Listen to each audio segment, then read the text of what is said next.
I'm an instructional coach at Dauphin County Technical School. Dauphin County is, we service all of the county, starting with Harrisburg School District and then going to our rural areas like Halifax and so forth. So we are in the Harrisburg area. And these guys are? I'm Tim Carroll. I'm the carpentry teacher there at Dauphin County Technical School. My name is Matt Arnold. I'm the horticulture instructor at Dauphin County. Now, we are going to run this presentation somewhat like we might do with our students. And we're going to start with a strategy, because I'm hoping that's why you're here. Our strategy is called front loading with images. And so I have a series of pictures that are going to come up here. And what I would like you to do is to take a look at those pictures and think about what did I notice in them, what do you wonder about them. And then, when you're looking at them, I actually want you to say those things out loud. Talk to the screen. It's probably going to feel very uncomfortable.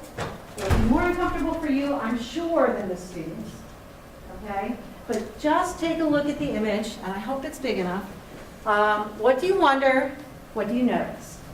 So if I'm looking at it, I might say, I'm seeing a lot of lush green there. I wonder where it is. So please join with me. The train is blooming. The house. Green. There. Or if it's just a mansion that's a museum. Is this for sale? Is it for marketing purpose? Okay, that has to go to the next one. Matt, you need to move. Oh. Walk around. New pictures. How about this one?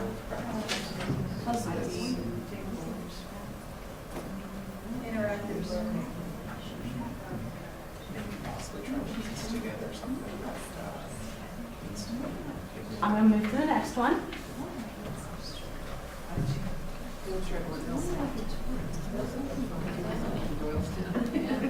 Where is this located? What is his house? It's a fun little field trip. Okay, so good. Somebody said? Yeah. Huh?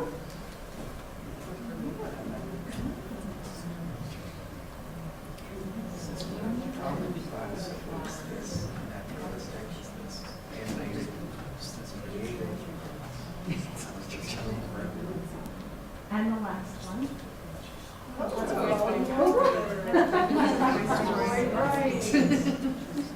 Purpose of this building is for it has somebody's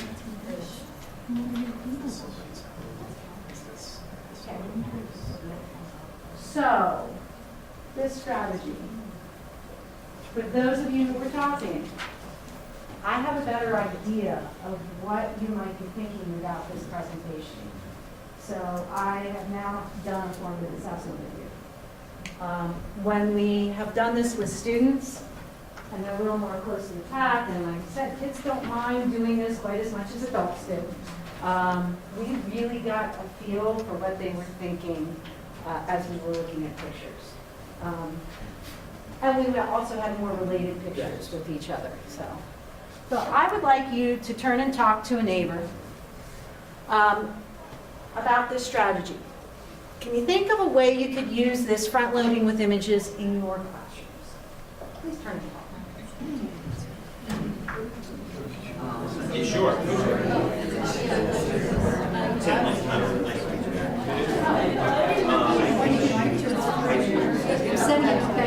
Okay. Tim. You gotta look like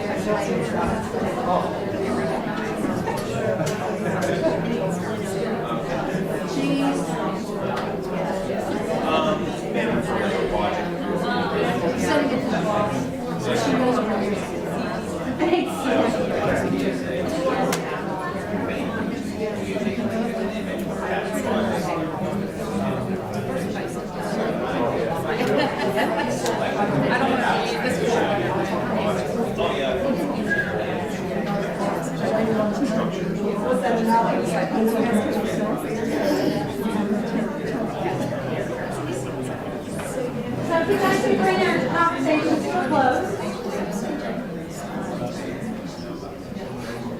Yeah. You're not like my staff where I have to count down from 10 to get quiet. Did anybody say anything with each other that you think maybe would be a good thing to share with the whole group that might be helpful to all of us?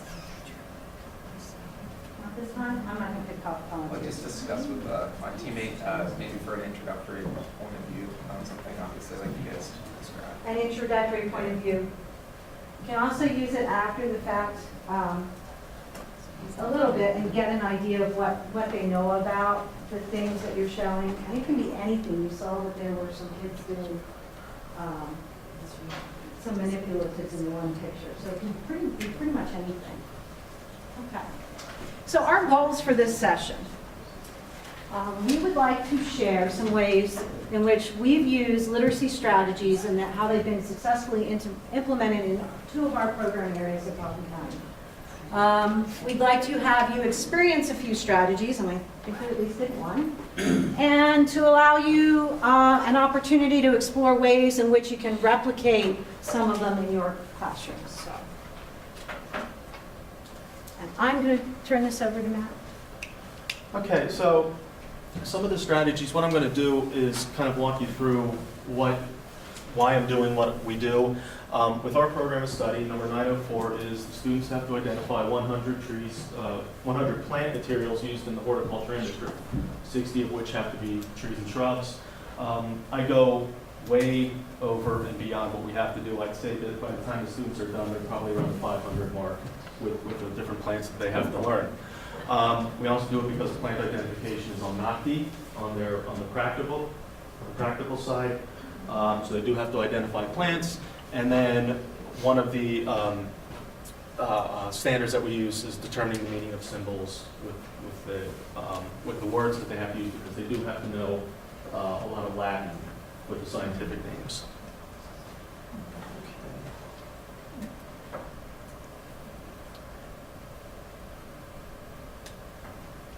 So on the typical list, we have anywhere from 15 to 18 plants. A list will last approximately 2 weeks, and I tried to model this off of the college courses that I took, except they were much more intense, more turnaround, so we do slow it down a bit. So like I said, students are responsible for the scientific name, which is in Latin. They have to know the common name in English, a visual ID of the plant, so knowing what it looks like, and then they use other clues: leaf shape, fall color, flower color, fruit, if it's in water, or if it's more in a drier area. So just some other clues that they use to help identify. So what we usually start off with is a word splash. So looking at the words on this board, are there any that you recognize now? Just yell them out. Red Dogwood, redbud. Mulberry. So a lot of them, especially the common names, and that's what we'll do. There's a lot of the students, when I start out with ninth grade, what we do is we will go through genus names just to get them used to looking at these Latin words and their meanings. And we've been doing this for about 3 years now, and with my current juniors, when they were ninth grade, we went through it, and now I'm noticing from 2 years ago, they're still remembering, or at least recognizing, a lot of the Latin names especially. So they will say, oh, I recognize ace, or I recognize quercus, or whatever plant it is that we're looking at. So to just run through the lesson plan, the first 2 days, well, we do the word splash, and then the first 2 days are spent doing the direct instruction for the plant material. And I found that doing a list of 18 plants takes close to an hour, and I learned very quickly to split that up over 2 days. So that's what we've been doing, depending on the length. We do have a few lists that are in 13, so we might just blow through that in 1 day, which doesn't take a little bit longer than 25 to 40 minutes, but just depending on how long the list is. And what we do then is we'll do a gallery walk. Students are put into pairs, and what I do is in the morning before school, I take the plants that are on the list, and I have different stations, however many plants there are. And what they do is they get together with their partner, they have a graphic organizer, and it has a list of all the common names. And what they do is they go to each station, and they're in random order, and they'll go through, and they'll try to identify it by writing down the scientific name. Then there's another column where we right, where we wrong, And then what they use is clues to help them remember what those plants are. And the clues can be, anything that they think of, anything that helps them remember, whether it's a heart-shaped leaf or if the buds remind them of a Hershey Kiss or something like that. Anything that really helps them remember what the different plants are. On day 4, what we'll do is a group activity where we will take usually groups of 3 or 4.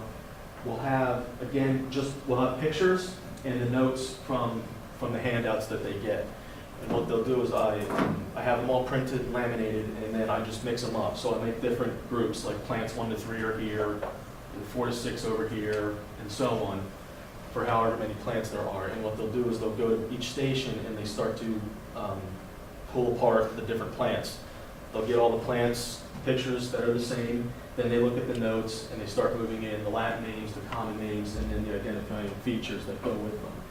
After 5 or 6 minutes, we shift to the next group, and then they just rotate around. So the whole thing probably lasts about 20, 25 minutes, depending on the number of stations we have. So that's another thing that we do on day 4. Okay, so we're going to make you all get up and do another strategy. You're going to give the directions you want me to. You can do it. Oh, I can do it. Matt gave it a name. It's called the Twist and Shout. Okay? In a moment here, we're going to be putting up some statements, true-false statements. We're going easy with true and false. When he does this, he actually does this. The kids have cards in their hand, and they've got to pick the card that matches whatever's up on the screen. But that seemed like a little much for here. I need you to find a partner, and I need you to stand back to back with your partner. Because this is a little competition, too. Okay? When you look at the screen, well, so somehow you're going to have to turn yourself so you can look at the screen. When you look at the screen, if you think the statement that there is true, I want you to make like a T with your hands. Okay? If you think the statement up there is false, then put an X across your chest like this. So if the statement's true, give it a T. If the statement's false, give it an X. And when we say turn, you're going to turn around and show your partner what you think. If they agree, great. They'll probably just be laughing. If they don't agree, talk about what you think is wrong. Okay? These are not plants, because we weren't ready to do direct instruction on plants. So, you ready for statement number 1? Penn State's last Heisman Trophy winner was Franco Harris. Make your symbol, turn. I see a couple of trues, I see a lot of falses. Any of you who have false, do you know who it was? They have one and only one. Do you know who it was? Oh, Capital. Capital. Franco Harris was never a Heisman Trophy winner. I didn't say about what he should have, could have, would have, just, he wasn't. Yeah, there you go. I don't think you're going to get any disagreement on this team either. Okay, you ready for statement number 2? Sure.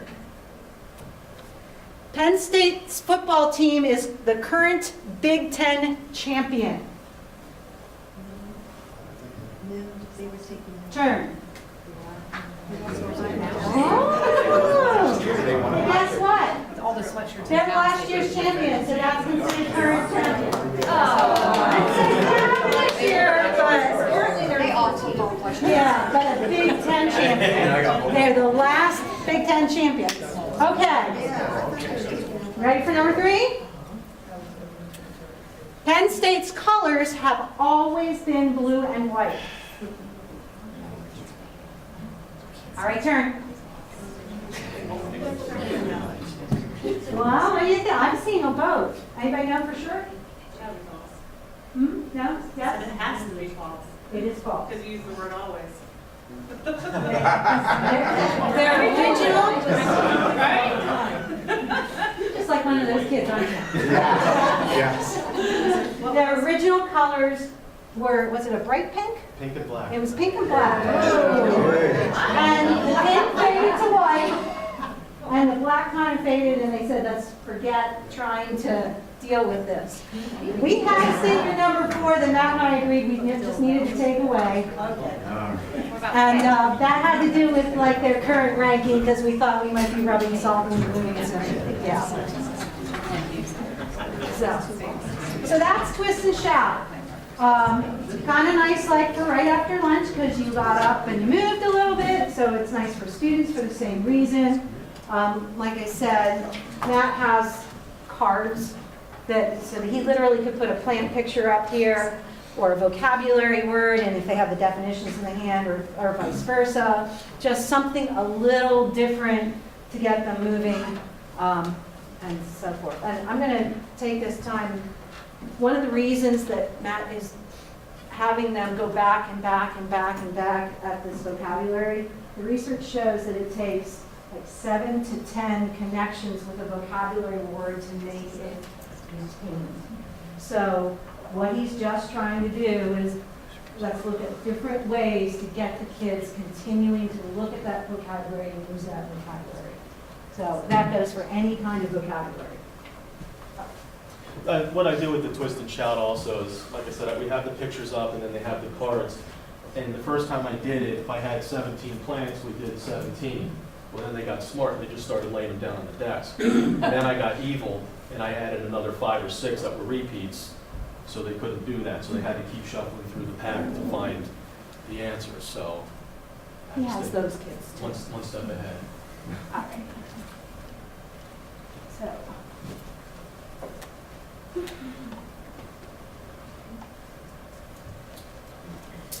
So then as a review, right before the quiz for a few days, we do Kahoot, pretty much the same thing. We have the pictures and then the 4.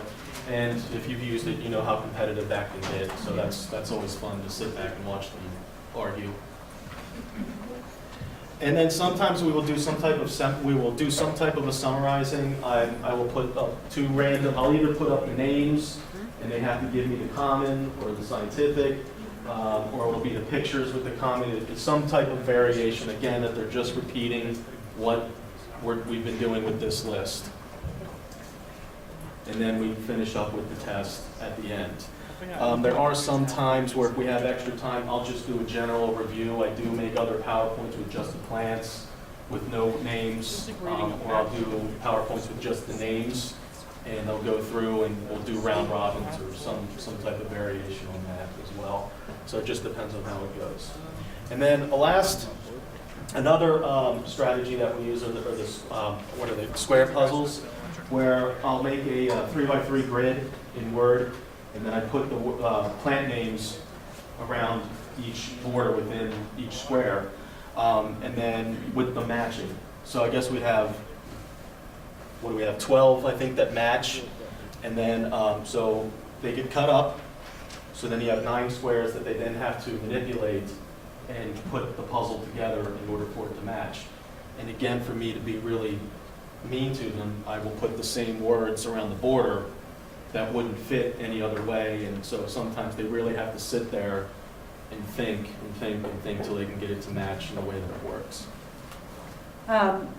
This, again, was something that we found online. The example that's up here is a Spanish words, so it can be used almost anywhere. The other thing you can do with something like this is challenge the kids. Once you've made one for them and they try it, challenge the kids to make one for their friends, because sometimes they want to be just as evil as this man and make it as tough as possible. So again, a little bit manipulative, but getting that vocabulary back in front of them again. We've talked about math problems, using that. Oh yeah, math, if you're looking at that, sometimes it's the problem on one and the answer next to it. You just have to make sure that no 2 problems share the same answer. Other than that, it's just as easy to make. So over the years, we've been doing this for about 3 years now, I've noticed a big increase in the grades. Again, it's just more of the repetition, because before when I did it, we kind of just go through the plant material and then I'd have them be on their own and they wouldn't perform well. So that's when I got together with our coaches, and then we started to come up with more strategies, and it really has worked. With their grades, students are retaining names, like I said earlier, they're remembering things from a few years ago when I started. Even as the seniors, they're still remembering things from 10th grade, even a few things from 9th grade. So I have been noticing there's some retention there, long-term retention. And then also sometimes the students will just share stories. Like I have several students that work at Hershey Park, and they'll come in someday really excited, and they'll say, hey, I saw an oak leaf hydrangea when I was walking around Hershey Park when I was working there. Or I had one girl that said I was with my grandparents and I saw English ivy, and she was telling them all about it. So so they do share stories. So that's encouraging to me to show that what we're doing is working. So that helps. So, again, I'd like you to just turn to your partner and talk about some ways that you could use some of these vocabulary strategies in your classroom. And also talk and share with each other what kinds of vocabulary strategies, other than these, have you found to be successful? Because we'd like to share some of those things out too. So go ahead and have a discussion.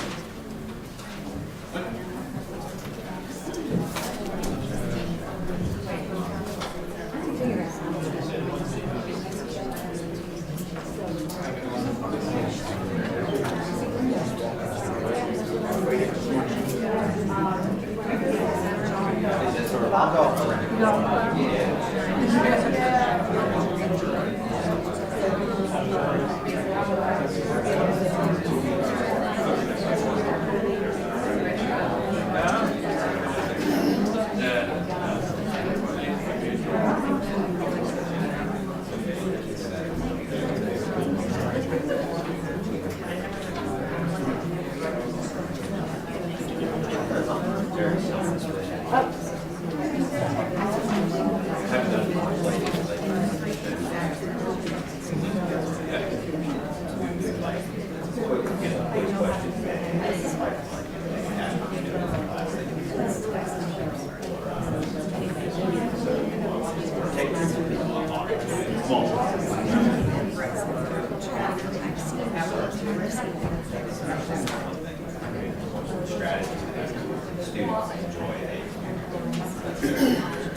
Okay, ready to bring your conversations to a close?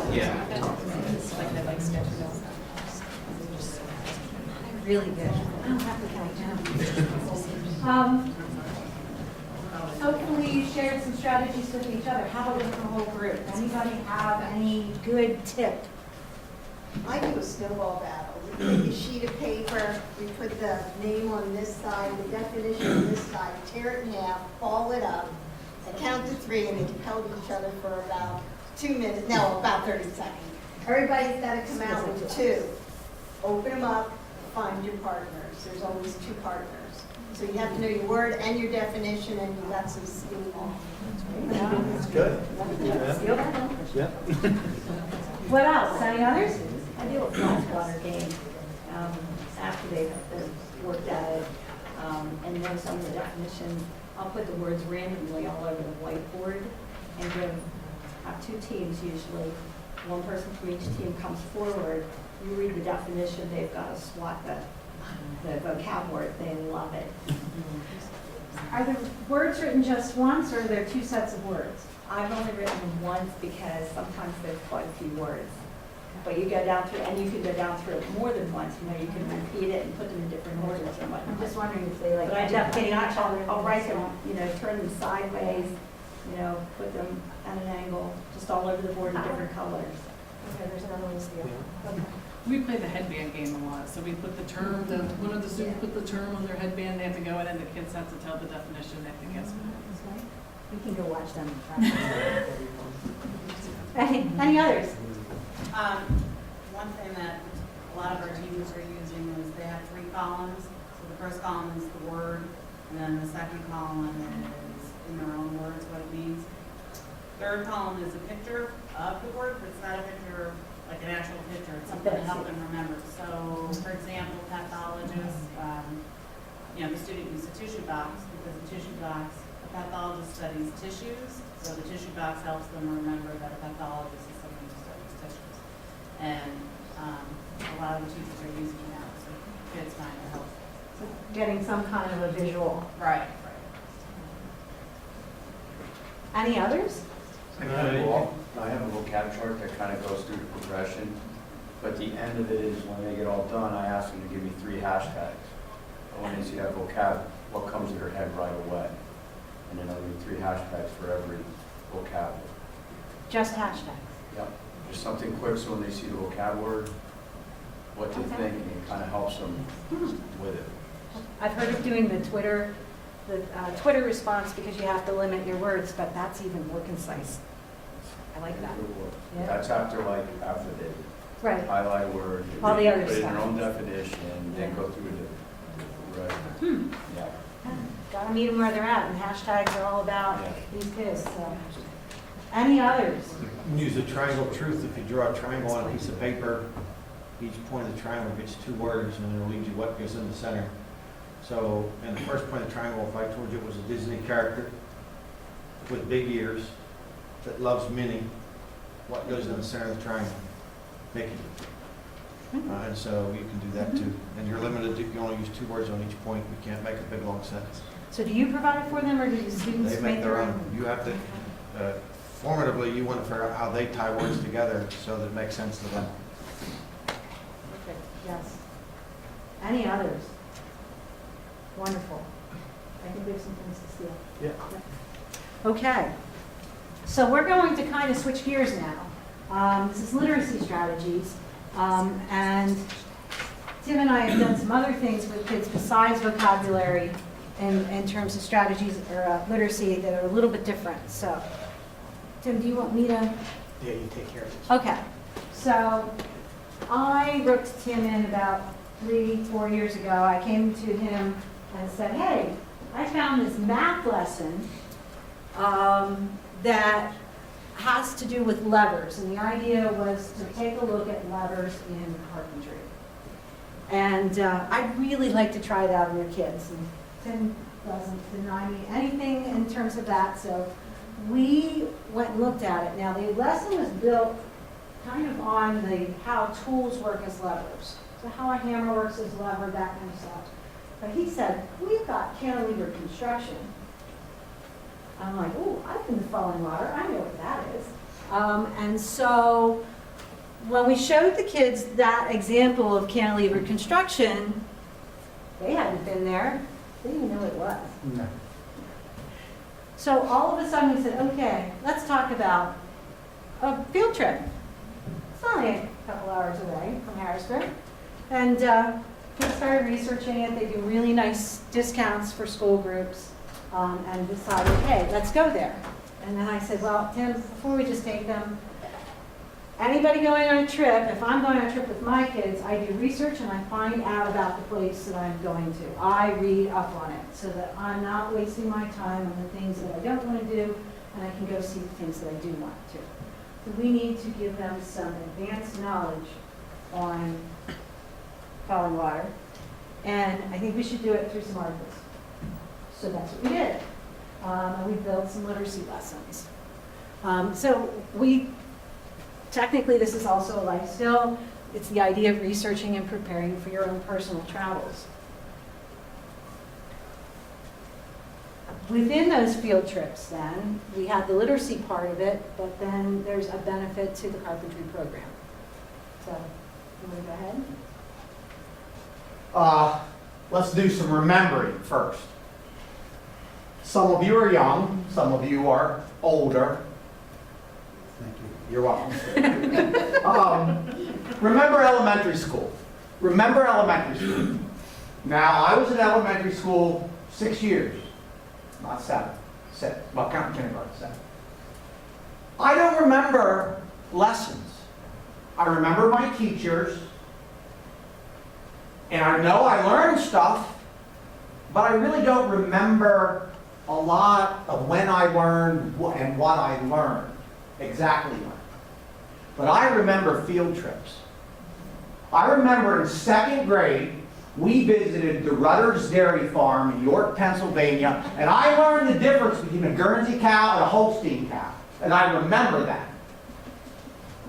I remember in 3rd grade, we visited Indian Echo Cavern, which is right outside of Hershey, Pennsylvania. I learned the difference between a stalactite and a stalagmite. And more important than that, my mom gave me $1 and said, you can buy a souvenir at the gift shop. And I remember I bought a 99-cent souvenir and I got the shock of my life. It cost $1.05. And I had to borrow a nickel from my best friend Greg in order to pay for it. And notice how I remember that stuff. I remember going to Gettysburg in 5th grade. I remember visiting the National Cemetery where Abraham Lincoln gave the Gettysburg Address. And I do remember having to give a report on that, and I memorized the Gettysburg Address 7 years ago. I remember. Don't remember a whole lot of other stuff. I know I learned. I know for a fact I learned in elementary school, but I remember the specifics of field trips. Field trips are a lot of work. I'm sure I'm looking around the room and many of you have organized them and done them. They are not easy. But the kids will remember what you're trying to teach them. Now, what I was trying to teach them was about concrete, footers, finished carpentry skills, depending on where we were going. I was trying to plan things out. We'll go to the next one. Okay. Or I can do that. Okay. Come on. You got it. You're there. Oh, I'm there. Back. See, I told you you have to go back. I got you. All right. You guys know where this is. Falling Water. Fine Woodworking Magazine said it was one of the top 10 homes built in the United States of America.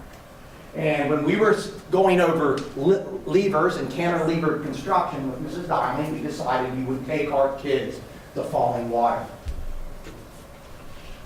The kids got excited, but the most important thing is prepare your kids ahead of time. Prepare them for what they're going to see. Do the literacy lessons that Sharon helped me with. Keep in mind, that's her thing. My thing is the construction part. So we talked about concrete, we talked about cantilevered construction. And we learned that Falling Water is an epic failure. Frank Lloyd Wright designed the house, but immediately when they took the concrete forms off those terraces, they deflected. Over the 70 years of it, in 70 years, it deflected about 7 inches. 7 inches in carpentry language is a lot. If you feel you were drunk every day walking across your floor, it was 7 inches out of 11. And we learned how they corrected that problem. They opened up the floor, they hooked cables, and I don't know how many thousands of pounds of torque they put on these cables to help stabilize Falling Water.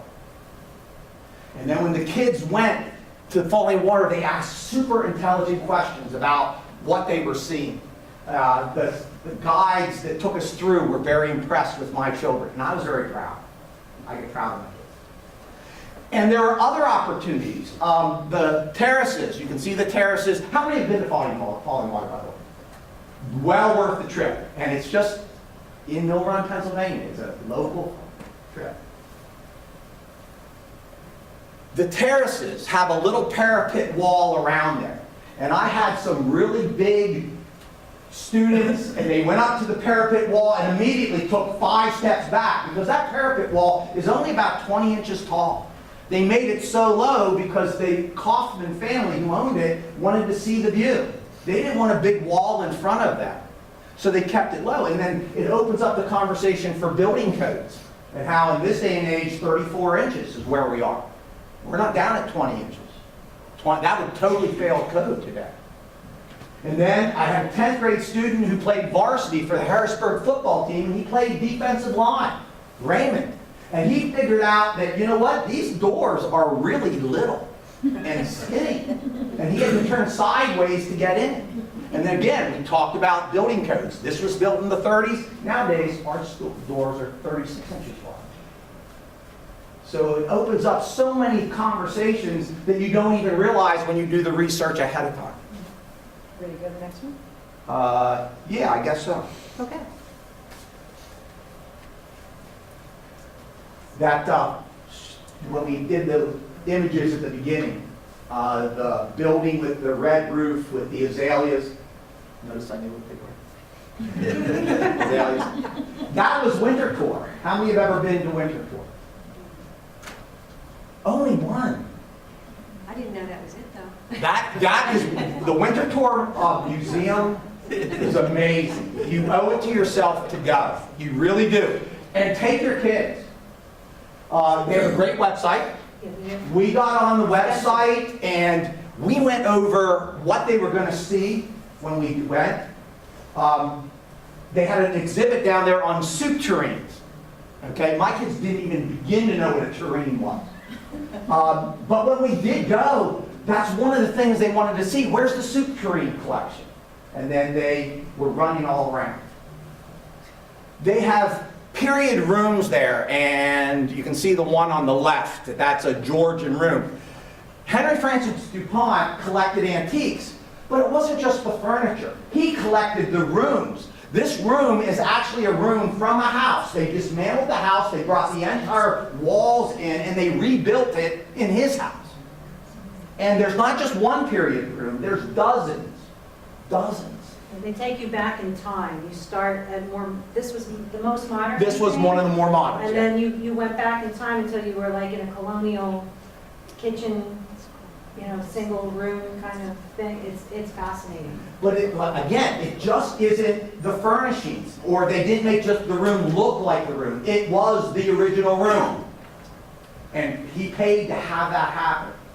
They had a Domini carpentry shop, the Domini cabinet making shop, the actual shop where the Domini family built cabinetry back in the 17 and 18. That's it, right? That's it, right there. And they actually brought that in, and it's in the museum. And my kids were able to see it actually.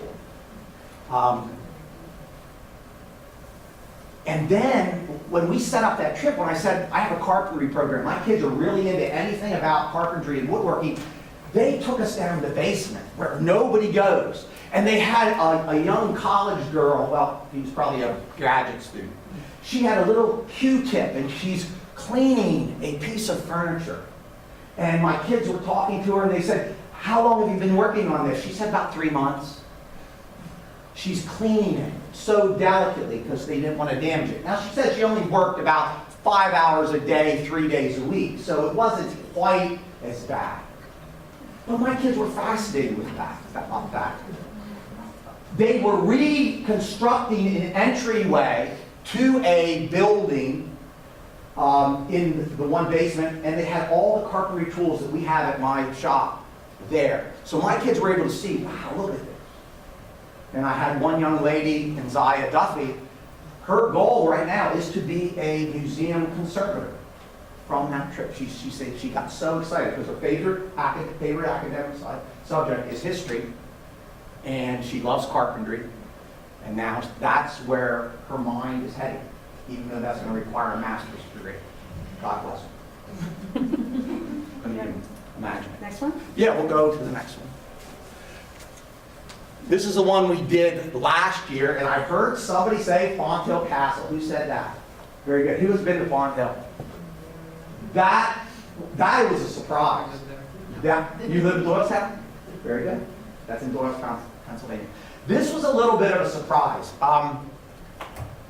This castle is built entirely of concrete. And what? Yes, and the Mercer Museum is there, next door. Or across town. Entirely out of concrete. And concrete is a tough thing to teach in carpentry.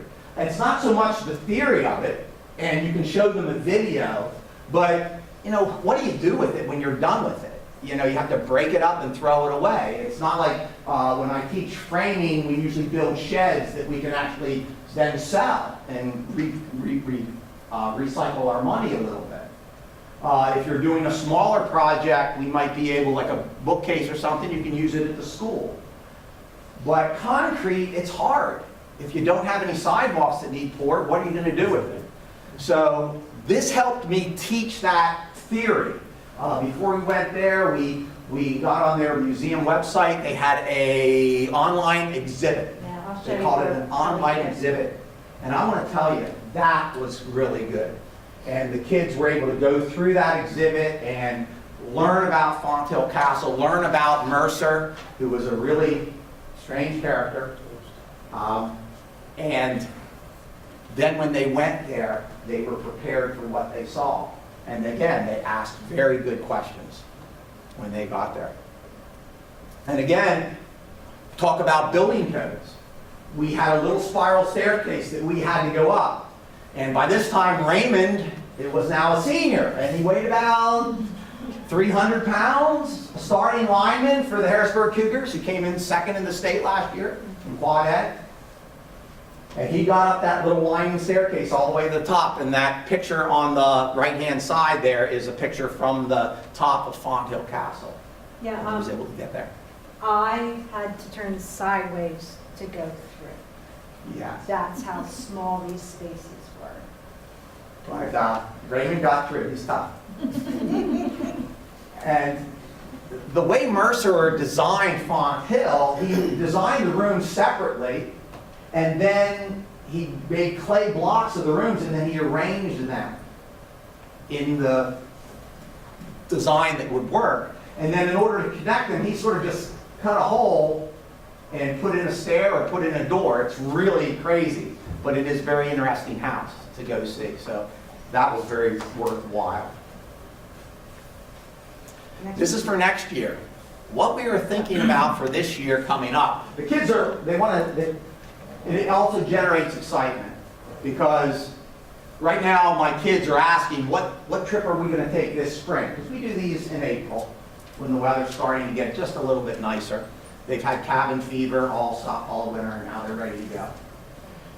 We're thinking about doing the Capitol, the Governor's Mansion, or the Hershey Theater. They are very local to us down there in Harrisburg. We won't have to travel near as far. If anybody has ever been to any of those places, I would welcome your comments. I don't know if you would have. State Capitol is definitely worth. I've never been. And I was raised in New Cumberland, right across the river. So. The state capitol was actually, the people at the Mercer Museum or the one, or the Fonthill are the ones that said to us we should go to the state capitol because their tile works. Yes. His tile works are in the state capitol, and we had no clue. So we finally said, oh, maybe we ought to stay local. We have many students from Harrisburg who have never been in the Capitol building, and they live 2 blocks away. So. Thank you. You could also tie it into social studies real easy too. Oh. Especially if they're in session. Oh, yeah. And like I say, it's anything that we can do to connect academic subjects to your shop is definitely beneficial. So that's what we're thinking about this year. And again, it causes excitement. The kids talk about it already in September. What are we doing in April? So, again, if you're going to do a field trip, we truly do recommend digging into some kind of text before to use that to help them figure out what they're going to be seeing. We've used websites, the newspaper article, that was an article that we learned about the restoration of falling water. Travel brochures are a good place. That online museum exhibit, and this link is written on that handout in case you want to go look. Of course, I'm not on the internet, so I can't show it to you. But it is pictures. It would be considered, in the social studies world, it would be considered a primary document. So if you happen to have access to social studies teachers, they would just die to do something like this because they can help kids dig into that primary document source.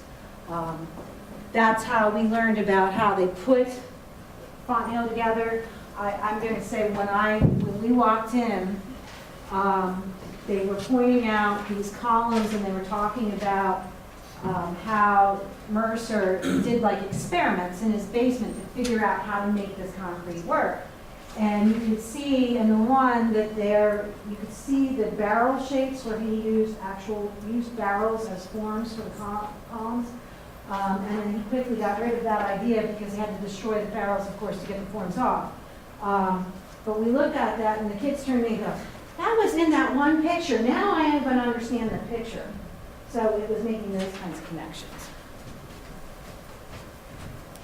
I will give you one warning. We did have kids who had never been to a museum before. And I had to slap the one kid's hand away when he went to try to turn the piece of furniture over at Winterthur so he could see the construction on the bottom. We were lucky not to get thrown out of the museum. So He was interested, he wanted to know. totally interested, thinking about myself as a parent, having taken my kids to museums all their lives, not realizing that a 16-year-old may never have had that experience. So just learning from my mistakes. Our literacy lessons really aren't anything fantastic in terms of, we use things like the front loading with images worked really well with the Winterthur because there were so many different aspects to look at, including the soup tureens. We've had them go in and take a look at a piece of text and do some kind of predictions based on titles, pictures, quotes, those kinds of things. That worked really well with Mercer's stuff. One of the things we try to do is have them skim for unknown vocabulary, especially if we think there's a lot of it. We jigsaw the readings and allow for student choice. Again, it depends on the text. The Winterthur one was really good for that because there were so many different places they could go see. I thought, oh, they're carpentry students. They're going to want to look at everybody's going to want to pick that woodworking one. We had equal numbers of students picking about the gardens, about the soup tureens, about the current Asian furniture exhibit that was going on. I was totally shocked because I thought we were in one program where everybody's interest would be the same, and it wasn't. Usually we ask them to just annotate for things that are surprising or interesting and sharing. So when you do things like a jigsaw, then they can share out. As far as some kind of a conclusion, usually it's what was learned, what would you like to learn, because heck, they're going to this place now, they can learn it. One of the best ending prompt, write follow-up questions for the tour guide. You could ask students to do that for anything that you do, but if you know you're going there, they can take those questions with them and actually do the asking. And that puts a little bit more of a real twist on it. So, our results. I think you mentioned most of them. They made a lot of connections between what they read prior to going and what they saw on the field trip. The concepts, cantilevers and concrete, were solidified, no pun intended. Students saw opportunities for unique careers. You already mentioned that. I'd like to mention Tom, though. Please do. Tom Huxley, he graduated the year we went to Winter Tour, and Tom was a good student, but he was a little bit of a complainer, a little bit of a whiner. When we came back from Winter Tour, he said, Mr. Carroll, that was the best day I've ever had in my entire high school career. And that made me feel good.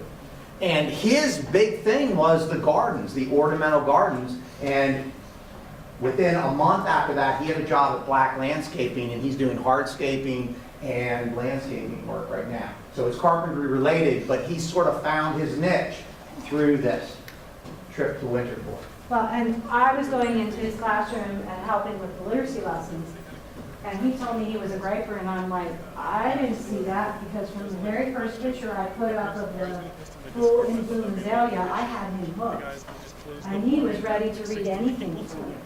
So it was amazing I did not see that student. I'm sure if I had been there longer, I would have, but, and here is Mr. Carroll's pride and joy. This is Andrea Schuler. She graduated last year. She went to Winter Tour as a junior, Now, I teach a carpentry program. I teach a construction program. But the second marking period of their senior year, they are allowed to build anything that they want. And that was her project. And she was inspired by our trip to Winter Tour. I've been doing this 29 years. Yes, 29 years. I looked around the corner the other day and there was retirement. There it was. Never had a student build anything like that before. And I get a little teary when I see that because I know how hard she worked. She came in early, she stayed late, she came down during the star period to get that thing done. So very proud of it. That's how big an impact a field trip can make.